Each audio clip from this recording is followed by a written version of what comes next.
வணக்கம் என் செல்லக் குட்டீஸ்களே. இன்று நாம் தேவன் நமக்கு கொடுத்த ஒரு அழகான வேதாகம கதையை கேட்கப் போகிறோம். இந்த கதை ஆதாமும் ஏவாளும் பற்றியது. ஒரு காலத்தில் தேவன் இந்த அழகான உலகத்தை படைத்தார். பசுமையான மரங்கள், வண்ணமயமான பூக்கள், இனிமையாக பாடும் பறவைகள், எல்லா விலங்குகளையும் படைத்தார். பிறகு முதல் மனிதனாக ஆதாமை படைத்தார். ஆதாமை அழகான ஏதேன் தோட்டத்தில் வாழ வைத்தார். ஆதாமுக்கு தனிமையாக இருக்கக் கூடாது என்று நினைத்த தேவன் அவருக்கு அன்பான துணையாக ஏவாளையும் படைத்தார். ஆதாமும் ஏவாளும் மிகவும் மகிழ்ச்சியாக தேவனோடு வாழ்ந்தார்கள். தேவன் அவர்களிடம் அன்பாகச் சொன்னார், இந்த தோட்டத்தில் இருக்கும் எல்லா மரங்களின் கனிகளையும் சாப்பிடலாம். ஆனால் அந்த ஒரு மரத்தின் கனியை மட்டும் சாப்பிடக்கூடாது. ஒரு நாள் ஒரு பாம்பு ஏவாளை ஏமாற்றியது.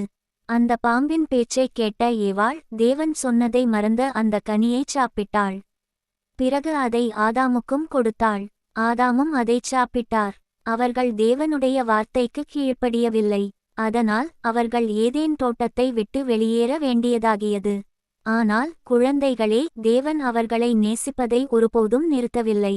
மனிதர்களை இரட்சிக்க இயேசுவை இந்த உலகத்திற்கு அனுப்புவேன் என்று தேவன் வாக்குத்தத்தம் அளித்தார். இந்த கதையிலிருந்து நாம் என்ன கற்றுக்கொள்கிறோம்? தேவனுடைய வார்த்தைக்கு கீழ்ப்படிவோம். எப்போதும் உண்மையாக இருப்போம். தவறு செய்தால் தேவனிடம் மன்னிப்பு கேட்போம். ஏனென்றால் தேவன் எப்போதும் நம்மை அன்பாக நேசிக்கிறார். மனப்பாட வசனம்: தேவனுடைய கட்டளைகளை கைக்கொள்ளுங்கள். பிரசங்கி 12:13. இப்போது ஒரு சிறிய ஜெபம் செய்வோம். அன்பான இயேசுவே, உமது வார்த்தைக்கு கீழ்ப்படியும் நல்ல குழந்தையாக என்னை மாற்றும். ஆமென். வேதாகம கதைகளை தினமும் கற்றுக்கொள்ள உடனே சேனலை சப்ஸ்கிரைப் பண்ணுங்க.